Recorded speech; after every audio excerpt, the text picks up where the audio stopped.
that day when we went back to get the results of the biopsy, I brought you with me and we brought the kids. Mm-hmm.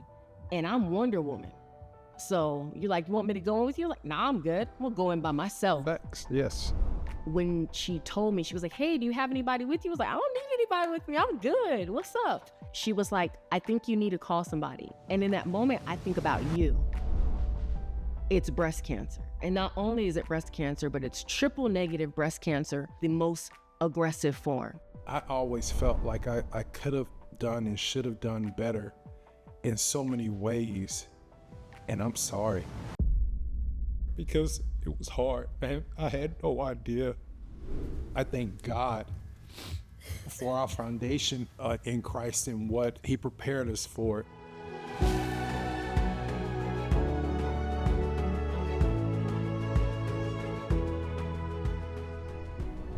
Every story of resilience has two sides, the one the world sees and the one lived at home. Today, we're doing something special on the Lowe Point. We're opening the door into the journey behind the medals, the victories, the setbacks, and the boundless resilience that shape them. And there's no one better to guide the conversation than the person who has walked beside me through every chapter. From early morning practices to Olympic stadiums, to the quiet moments that tested and transformed me. He knows the woman behind the athlete, the strength behind the story, and the resilience behind the resilience. Please welcome my husband, Mario Lowe. But first, a word from our sponsor. I'm Maya, and these are my breasts. From sports bras to minimizer bras, we've had a complicated relationship.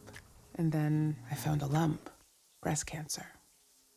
During treatment, I asked about Kisqali, a pill that can help reduce my risk of cancer returning. Now, I have a new perspective on what matters. Kisqali, with an aromatase inhibitor, is for adults with stage 2 and 3, HR-positive, HER2-negative early breast cancer with a high risk of recurrence. Kisqali may cause serious skin reactions, liver problems, and low white blood cell counts that may result in serious infections. Life-threatening lung problems and abnormal heartbeats can occur. Your doctor should test your heart and blood before and during treatment. Tell your doctor if you have new or worsening cough, chest pain, or dizziness. Before taking Kisqali, tell your doctor all your medical conditions, medicines you take, and if you're breastfeeding, pregnant, or planning to be, as it can harm an unborn baby. Common side effects include nausea, headache, and tiredness. I'm doing more today to help protect my tomorrow because I'm more than just breast cancer. Thank you, Chaunté. Today I get the privilege of sharing a side of your journey that most people never see.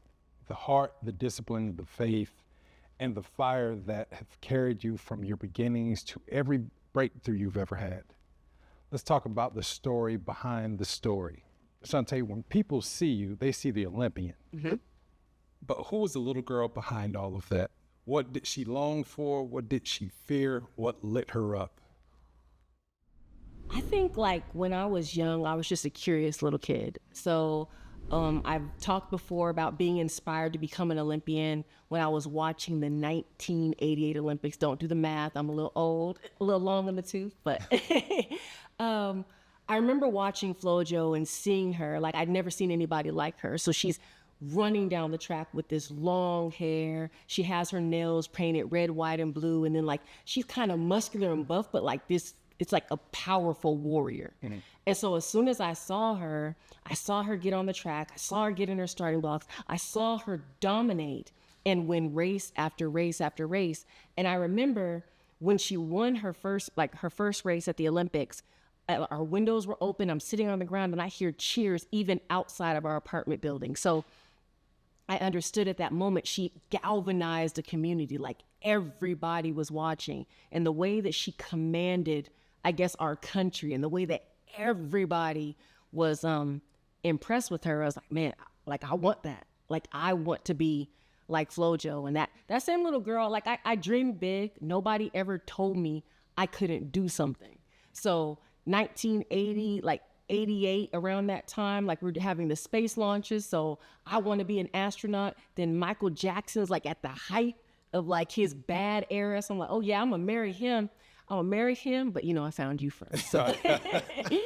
And yeah, just I was just a curious child that wanted to do any and everything. I dreamed big, and there was nothing that anybody could tell me that would make me believe that I couldn't do it. So I've never put two and two together, but it seems like FloJo spoke to your inner warrior. And so that explains a lot. That makes sense, because I loved Wonder Woman, but just seeing how strong she was, I never wanted to be, I wanted to be a pretty girl, but I didn't want to be like a dainty girl. I always wanted to be powerful. And I didn't know that what I was seeing in FloJo and what I was inspired by was going to be something that I needed in some of the hardest times in my life. Yes, yes. And even seeing FloJo and coming back and seeing you just through everything and seeing the power, but the beauty and the strength and the inspiration and the coolness. Even with Michael Jackson, I know before we used to dance before you hit before you hit 20. Used to dance a lot like Michael Jackson. So I see the inspiration there. It's echoed through the decades. But you make me sound old. You better stop. But you grew up navigating hardship most people never knew about. What was the moment in your childhood that taught you you'd have to be strong before you were ready to be? I think it was when my mother got married to my stepfather. So I didn't have a lot of athletes in my immediate circle, but my stepfather played football in college in Ohio. And so he came to California, met my mom, they got married. He was like my favorite person, because I have 5 sisters, 13 female cousins on one side, 20 female cousins on the other side. Just having a male presence in my life, I loved my stepfather. But my stepfather was a drunk. And so when he drank, he turned into a completely different person. And he would often beat my mother in those drunken episodes. And so I remember, my mother and him were just about to get married, and he gets drunk. In the middle of the night, I just hear these thuds and this bumping. And I come out into the living room, and I see my stepfather's hitting my mother. Well, this became a common occurrence. And then all of a sudden, one night, when I was around 9 years old, he hit my mother in the back of the head so hard with a 40-ounce bottle that he cracked the base of her skull. So I saw my mom hit the fireplace, and she's just crying in pain. And I remember we kind of were living in poverty, so we didn't have a phone in the house. And the only thing I could think to do as my sisters were screaming is that I ran down the street. It's in the middle of the night. I remember the dew coming across my face and knocking on door after door of our neighbors, and they're just saying, no, we're not going to call the police for you. And so I remember I had to run probably the equivalent of almost a mile. And I remember all those years when I was watching FloJo, I would practice running around a parking lot, practice going to the park. But that was the first time I had to actually use my speed and find a way to try to help my mom. So as I'm running, I'm thinking that the hitting's continuing. I'm thinking that the beating's continuing. I'm running down this street where normally I'm seeing kids play. We're skating. We're trying to double dutch. I never mastered double dutch, but we're trying to double dutch, and now the street's empty. I'm barefoot. The mist is falling on my face, and I'm running as fast as I can because I know a mile down the street, there's a payphone, and I could call 911 for free. And so I called the police, and they came and they rescued my mom. And I remember that next day, my mom was different. She wasn't my mom was she danced. She loved what's it called? Something or Zapp and Roger. And she's teaching us how to moonwalk. She's teaching us how to do the bandstand. My mom was the fun mom who skated with us. But she was different. She was a shell of herself, and she spiraled into this depression. And somehow in my 9-year-old mind, I'm thinking, I have to find a way to help my mom. I need to work. I need to get a job. I need to do something.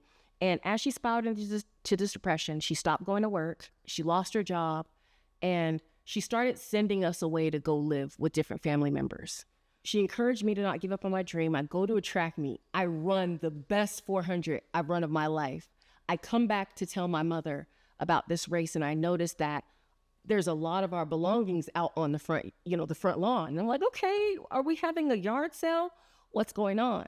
Well, I didn't understand we were being evicted. And so in a moment where I should have been enjoying my childhood, I'm now homeless. And so I think at that time, I was at my bottom. At 9 years old, I gave up on my Olympic dream.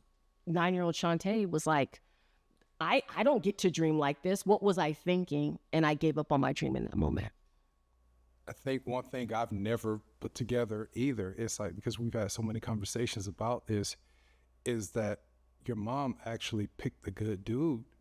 I remember you always talk about like how he was before he actually drank. And so like just seeing how much love and you had and respect you had for him, you know, to see that moment, it's like, it's not like you just see your mom, but there's this man who you are wildly in love with. Yeah. That's your dad. Like, you never really talk about that or about him, and I can understand why, but would you mind sharing, like, what was that like to see somebody you love, you know, go from this wonderful man to like somebody seeming like a monster? Like, what were your thoughts? I think that's the first time where I started learning how to separate the person from the actions. And I remember every time that my stepfather would beat my mother, I would say, like, why won't you leave? Like, yes, we love him, but it's hurting you. It's hurting us. Why won't you leave? And I think in that moment, it's when I understood that, yes, you could love somebody, but if their actions are hurting you, it's okay to step away. And so I don't know if I would have been an athlete had I not been able to see him and know, you know, that I could, because I identified with him and connected with him in that way. But at the same time, I understood that this thing that he was doing changed him into a different person. And that's why even to this day, I don't drink. We don't drink. We don't drink. We don't drink. We don't smoke. We don't do a lot of actions because I understand how damaging they are. And so I think that that's what I took from that situation. So you said track became your escape, your safe place. Yeah. What were you running toward and what were you running from? So, you know, after giving up, I think that it's good to go back and understand that in that moment, somebody else had to step in. And so my grandmother stepped in at that moment and she was like, girl, the life that you're living now does not have to dictate the life that you live in the future. And she told me that I could use education to change my life. And she took me to a high school football game where it was a senior night, and high school football players were getting awarded their scholarships. Like, they were sharing that story of them getting their scholarships. And she gave me the permission to hope for my life outside of that circumstance. And so she showed me how I could couple my dream of becoming an elite athlete, an Olympian, with my goals of having a life that no longer was surrounded by poverty, homelessness, going from motels, sleeping in cars, going to food banks. She showed me how I had an ability to take control of my life. So what I was running away from poverty. I was running away from incarceration. I was running away from the statistics that plague so many children that were growing up like me. What I was running to was an education. Like, I felt like getting that education and going to college and being the first person in my immediate family to finish college, that I would be able to change my life. And so in my heart, the thing that burned is that I remember how I felt as a child. And I thought about our future kids, even at that young age. And I felt like the steps that I was taking, even as a youngster, would set me up so that our children would never have to experience homelessness in the way that I did. So you mentioned in track, like, just the theme of like, all right, there's education, and we know like you've done some testing and you tested in the gifted realm, and don't tell everybody my secret. But then it's like, you know, the story behind the story is a little bit where, you know, running the miles in PE in elementary, and it's like you running like the wind. But did you have a moment where it hit you that you weren't just good, that you were gifted? And what did that realization do to your confidence and your expectations of yourself? I think like there were several little moments. So, you know, I always share the story about how, you know, when my mom would leave, when we still lived in the house, I would climb on the roof of the house.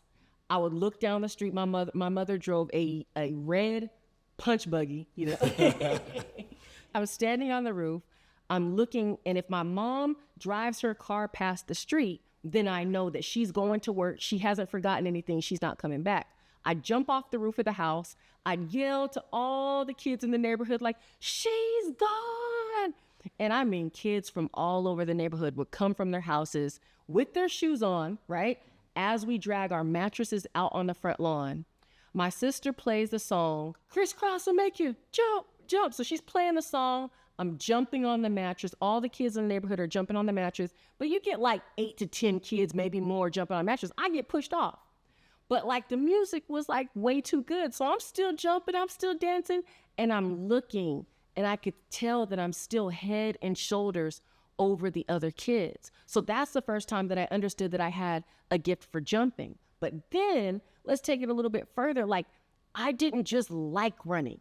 I loved it. Like, I'm asking people, like I'm doing research on how if you take baking soda and eat bananas, you won't cramp when you're running. You know, like I took PE seriously. And I remember this dude named Andrew Lemons, Melanie Sabi, Patricia Garcia, Brent Rogers, Jason Holmes. They were all faster than me. But I don't think any of them are faster than me now.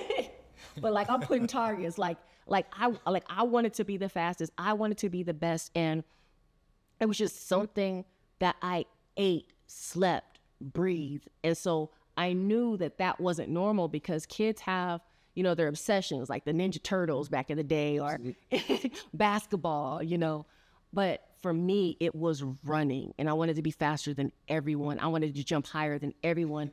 I wanted to beat everyone at everything. And so, yeah, that's when I knew. I was like, okay, this isn't normal. This is kind of my thing. I don't think it's normal that you could rattle off, 4 names? Five. 5 names from elementary school. Yes. Of people I who... hope you guys are watching. No, I'm sorry. I'm just like... you named their first and last name, yeah. right? But I really liked them. Like, they were all my friends, but I wanted to be faster than them. What's the root word of competitiveness? Petty? I mean, if we're going to talk about being petty, let's talk about when you came to Georgia Tech and I beat you in the 300 in front of your mom and little brother. But anyway, sorry. Go ahead. Next question. That's beyond the low point. All right, so fast forwarding a little bit. Most people don't understand what it took for you to go to the Olympics 4 times. Yeah. What was the hardest sacrifice you made during those years the world never saw?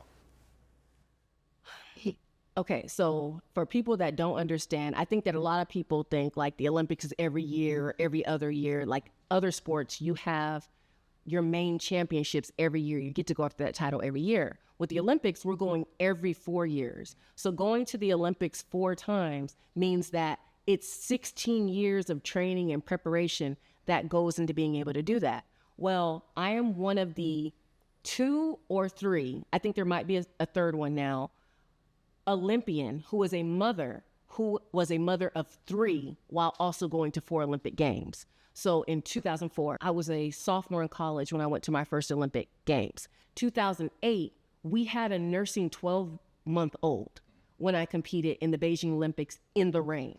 2012, we had another nursing 1-year-old when I competed at the games. And then in 2016, we had a toddler when I was competing at the games. So the difficulty was that life continued to happen, but I was so ingrained in wanting to achieve my goals that I had to develop resilience. And I like to coin it as boundless resilience, because there are excuses, and they are valid excuses. Nobody would look at me and say, you know, Chaunté, if they would easily be like, you know what, you've had a baby, you're coming back, you're postpartum. Like, nobody would blame you if you didn't make it. Yeah. And I could have easily carried those excuses, but I always like to say that excuses are the patches that you sew on the garment of failure. If I accepted those excuses, even though they were valid, I am planning to wear my garment of failure, and I was not willing to wear that garment. So during those times, yeah, it was hard. Matter of fact, we had one child that didn't sleep through the night until she was 6 years old. She had to be fed every single hour. So we're training, we're breaking records, we're getting medals during a time where I was sleep deprived. You were sleep deprived. We thought we would go crazy. So I think I did. I think I still am. You're all right. So is there a moment, maybe at the Olympic trials or practice, or alone in your thoughts, when you question if you could keep going? What pulled you through? I don't think I ever questioned if I could, because I felt like we have to lead ourselves. For the things that we want, we have accountability. There's certain steps. Like, I knew the recipe for success. So if I was willing to say yes to doing the things that were required, then I knew that we would get there. But I do remember in 2008, when we were at the Olympic trials, you and I were supposed to jump at the exact same time. We had our daughter. She was nursing, and we had nobody at the trials to watch her. And I remember at that time period, you decided you weren't jumping. You kept her. And then I remember going through the warm-up track, like because we were like, okay, hey, I had the better chance to make it. So we made a decision that was so selfless, and I appreciate that. But I remember we're nursing her, and she didn't take a bottle. And so after the warm-ups, she started crying. And if you're a nursing mom, you know what happens when your baby starts crying. And I knew that if I didn't stop at that moment, leave the field and go nurse her, that I would not have made that team, because my first job was being a mom, and I couldn't turn that off if I heard my baby crying. But at the same time, I needed you there helping support me.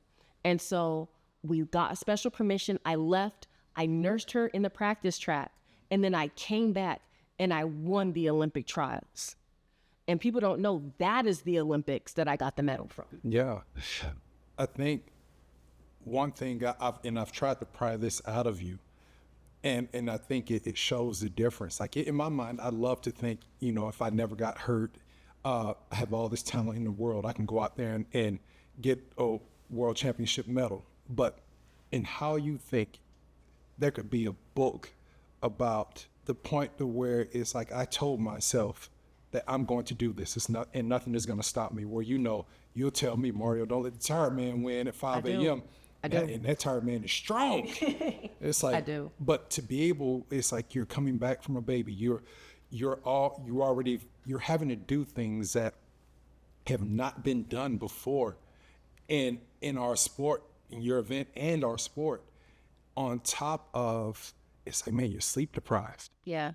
It's like, I don't understand.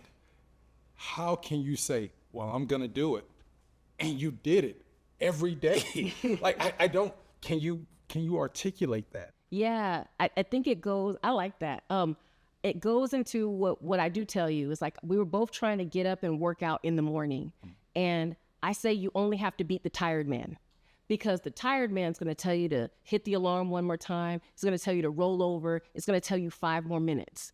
But if you could just beat the tired man, put your feet on the floor, stand up, get out of the bed, then you're like, well, I'm already up. Might as well do the workout. I might as well do the thing that I want to do. And so I think about that in everything. Like, if you're trying to, I guess, remember when I was trying to lose the baby weight, I was like, I only have to win the battle at the grocery store. If I'm at home, I don't have the food that's going to make me overweight and not be able to do this thing that aligns with my goals. And so I think, and I know it's like funny, but like, being an athlete with Nike for so many years, I was like, just do it. Like, just do it. Like, there's nothing to talk about. There's nothing to negotiate. If you say you really want this thing, then make sure that your actions align up with what you're saying you want to do. And I think what I find is that there's a lot of people that might have a goal, or they understand what it takes, but they're not willing to put the action into place. And so I think that that's why I speak about it so much, is because I think that the same thing that's in me is in every person, but you have to just figure out how to access it. And the first thing is having the audacity to believe that some of the goals that you put your mind to, if you understand there's a blueprint for success, then if you do the actions, you can get what you're trying to get. Could you write a book called Defeating the Tired Man? But, you know, we won't give any ideas here. But, like, I need you to chew on that for a little bit, because it's like there's so many things even now that I find myself like trying to overcome, and I still see you going out here and living like what you've done in so many situations. And it's like, oh, maybe I'm getting old. Maybe my testosterone is low. Stop. You used to call me an alien. You don't call me an alien anymore, but No, you're human. You're just different. All right, so you were nursing babies between rounds, going into labor, doing college finals, and still competing at the highest level. What did carrying that kind of load teach you about yourself? I thought you needed 8 hours of sleep to accomplish anything. I learned that you could do a lot on no sleep. No, I do remember going into labor. I do remember going into labor the night of my finals. And I think I was carrying so much weight because it was my senior year. It was my final semester. I knew that I was going to be the first person in my family to graduate. And a lot of people didn't, they saw me make that 2008 Olympic team, but what they didn't see is that, you know, I was on that hospital bed in between contractions with my computer and my laptop trying to finish my finals because it was so important for me to want to graduate. And I learned that I'm a lot stronger than I thought. I learned that every obstacle that you face, there is a way around it. And if you want it bad enough, you will find that way. And so I think that that's what I learned about myself, that I can manage without sleep, and that if you're determined enough, you can find a way around anything. Yeah. So now we've gone through all these like resilient, can't call it lessons, but these resilient situations where, you know, you've formed your final Wonder Woman form. Stop. And then let's fast forward to where like the doctor says the words breast cancer. What happened inside of you? What was the first emotion you remember? Well, if you remember, I have this optimism about everything. I am positive. And so even after having the biopsy, I had convinced myself that it was nothing. It's not cancer. It's fine. And so that day when we went back to get the results of the biopsy, I brought you with me and we brought the kids. And I'm Wonder Woman. So you're like, you want me to go in with you? Like, nah, I'm good. I'm going by myself. Yes. And in that moment, when she told me, she was like, hey, do you have anybody with you? I was like, I don't need anybody with me. I'm good. What's up? And she was like, I think you need to call somebody. And in that moment, I think about you, because I was in the room and I didn't have to hide my emotion, but you're in the car with the kids and you're on speakerphone. And she tells us it's breast cancer. And not only is it breast cancer, but it's triple negative breast cancer, which is the most aggressive form. And I remember trying to hold it together because I know you're in the car and I know if I lose it, you're going to lose it and you're going to lose it in front of the kids. And I remember that drive home. I mean, it was so long. It felt so long. And I remember holding it together and the kids are looking and we're trying to pretend like we're okay and we're trying to laugh and just being so fake. Yeah. And then we get to the house. I remember getting out of the car and then I just lost it. And I just remember I looked at the kids and I was like, it's cancer. And I just start crying. And I remember all of the kids, they started crying. I remember one of the kids fell out on the driveway. I don't remember who was who. I remember the next kid fell out in the garage. And I remember the third kid fell out in the house. And I remember having to step over the kids because I'm still trying to hold it together. And then I ran into the closet.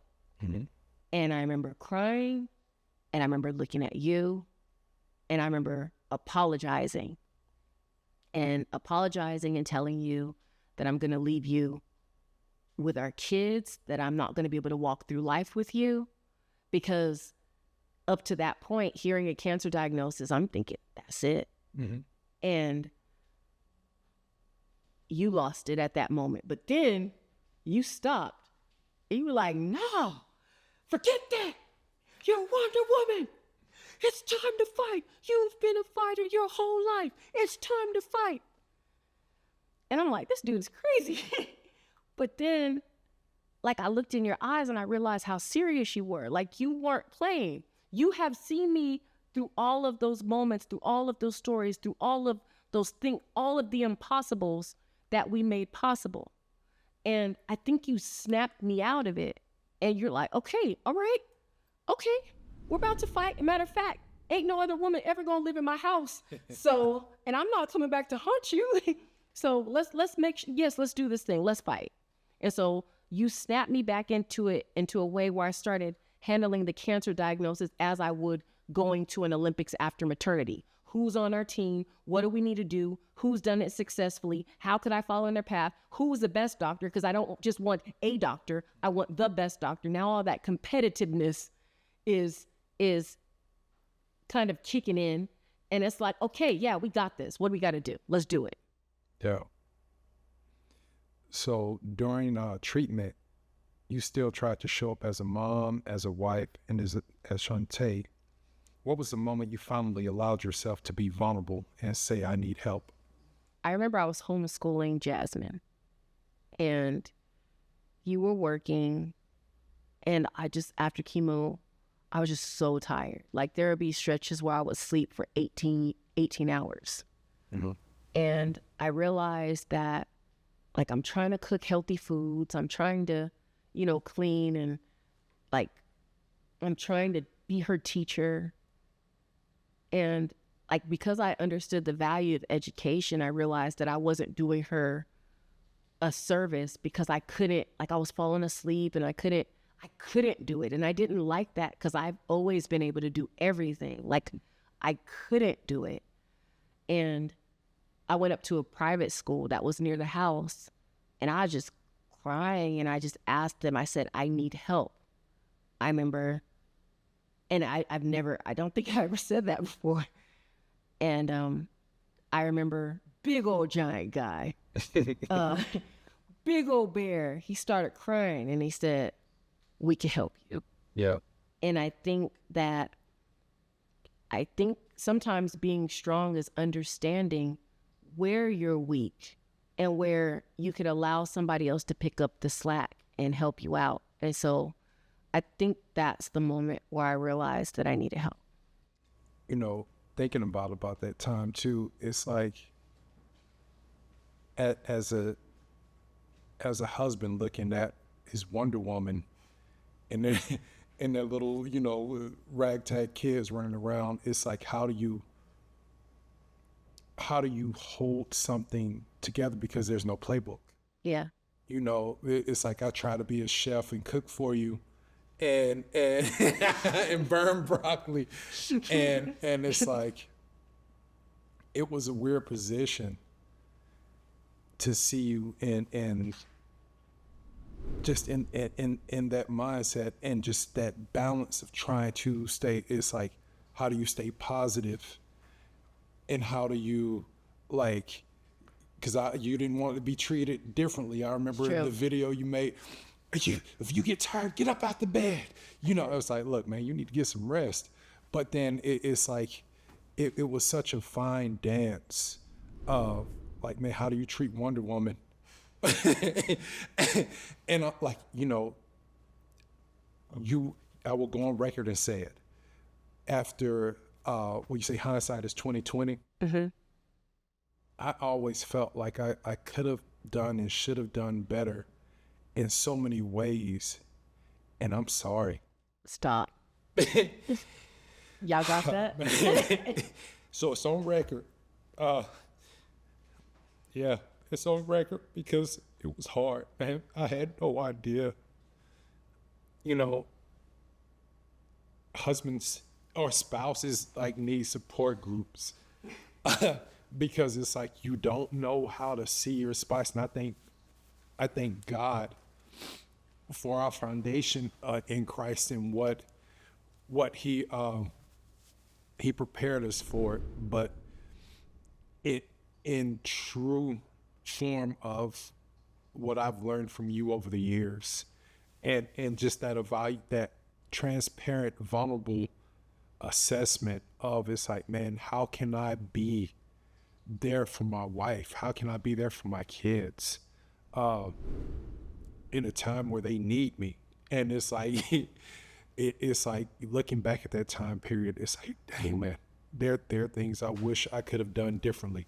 I wish I wouldn't have burned that broccoli so many times. I wish I would have steamed it. Why didn't I look at a YouTube class? But yeah. I will say, I think that, so we've been together 20 years, 20 years. We've been together since the day we met. Yeah. A lot of people don't know it was love at first sight. Yeah. But we got married 3 months after we met. But through all that time, I think the best results that we've ever had is when we've worked together. Yeah. And so, I mean, from you being over in what part of Germany was that? Cottbus, Germany, a baby in one hand, a camcorder in the other, coaching me as I break an American record.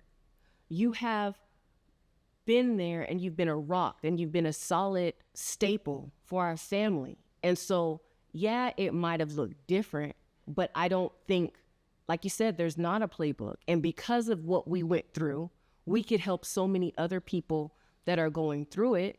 But even just taking the kids out and playing and allowing them to have some normalcy during that time. And your mom was sneaking me food.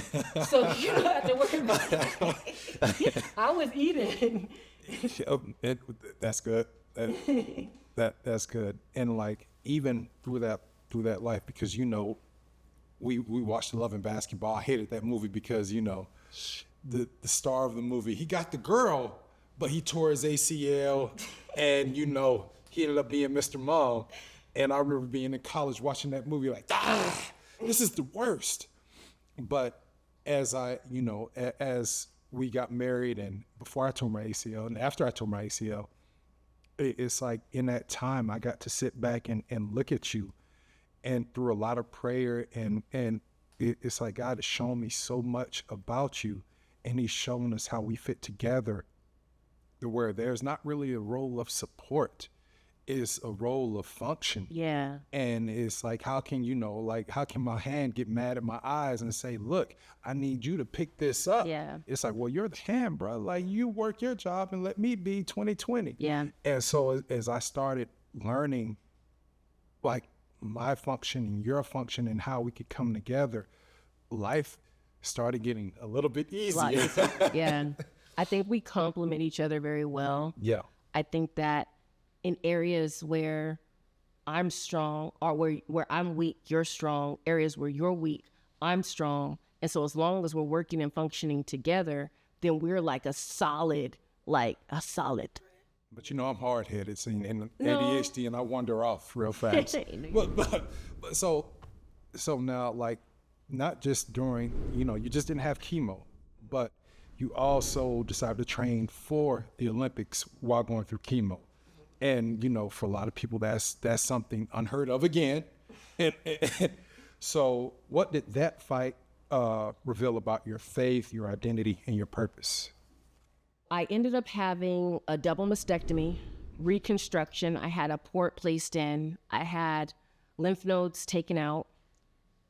I think the surgery was probably the most pain I've ever been in for the longest period of time. I remember having the drains and you helping me. That was awful. It was hard. But every time that I went through it, and we talk about our solid foundation in faith, and one of those pillars that we developed is that we have empathy for other people. I do not believe that empathy is weakness. I believe that empathy, humility, love, care, compassion. And when I was going through those moments, I just keep thinking about like I'm gonna be honest. I thought about, you know, when Jesus was being whipped, but he was doing it for other people. I thought about every other person that would hear those words, you have cancer.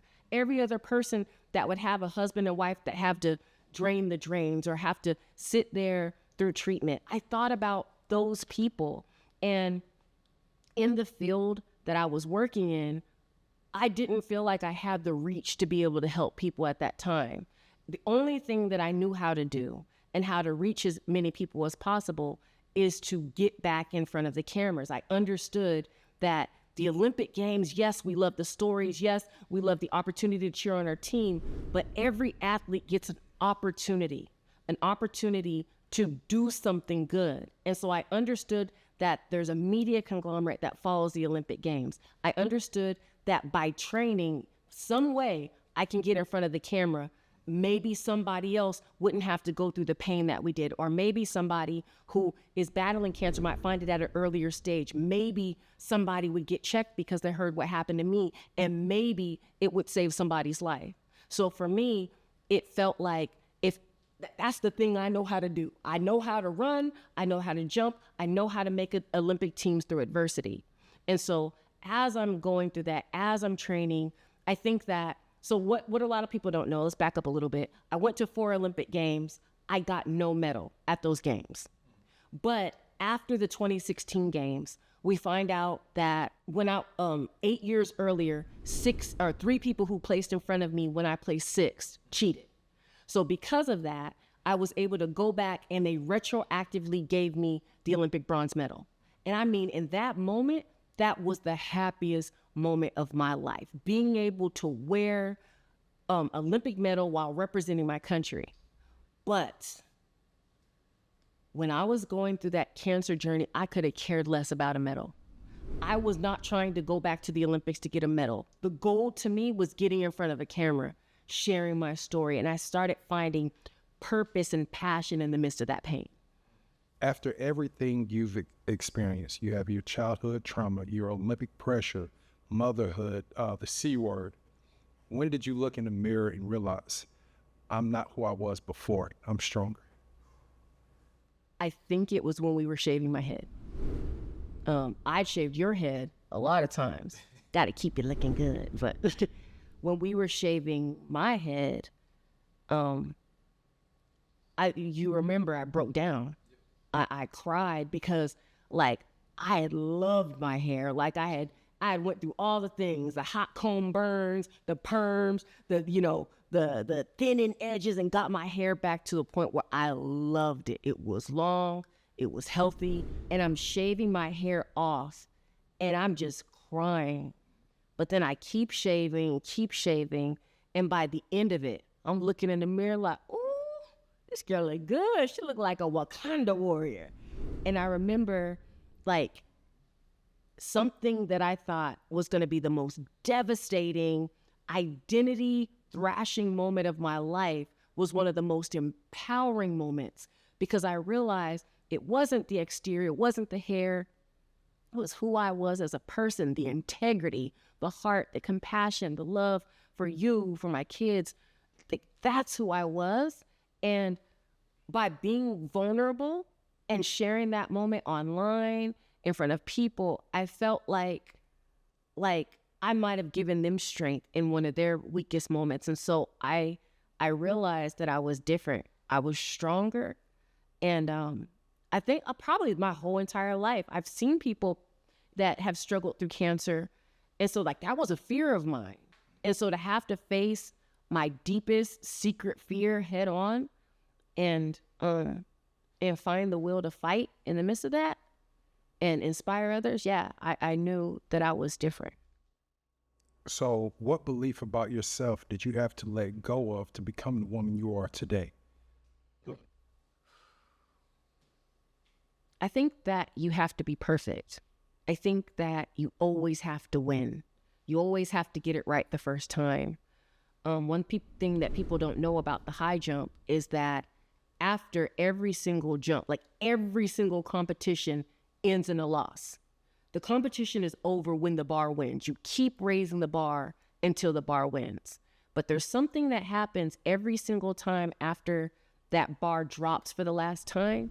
You go back, you reflect. All of a sudden you're like, dang, I should have done this. I could have trained this way better. I'm watching film. Man, I gotta strengthen my hip flexors. I gotta strengthen my core so that I can get my leg up next time. And so every time that you fell in the high jump, you go back to the drawing board, you change the way you think, you change your process, and then you have the bravery to try it again. And so the thing that I learned is that the beauty is in my mistakes. The beauty is in my pain. The beauty is in the missteps. The beauty is in every time I failed and learned something, got the wisdom, got the courage, and tried again. Does that mean like back when you were training at Georgia Tech and like you knocked the bar off and become a javelin thrower and throw the high jump bar across it, So that That's woman, private. so that woman now, if you're in that same exact situation again, become Oh, a the javelin bar's still thrower? getting thrown, but I'm still going to learn from it. Yeah. I'm still going to learn from it because I think that going to my first Olympic Games, I lost, and I lost bad. I got 28th place, but the pain of that moment helped me understand that I didn't prepare the best way that I could for that moment. And so in every situation, I'm always forward looking. I'm always forward thinking. And I think that there's so much wisdom that I've learned from those losses that I could help other people. And so that's why I speak today. That's why I make a career going out and doing, going to conferences, speaking to individuals that might be facing something. It might not be cancer. It might not be a championship in the high jump. But what you can do is learn from your challenges. You can learn from disruptive change in your life. You could learn from loss. You could learn from adversity. And so I teach people what I did to learn from those lessons so that they can then learn from their own setbacks and challenges. The term balanced resilience, what's the truth behind it? Yeah, so for me, the main thing that I teach all of my clients, all of the people that I speak to, is about boundless resilience. And it is the ability to overcome any obstacle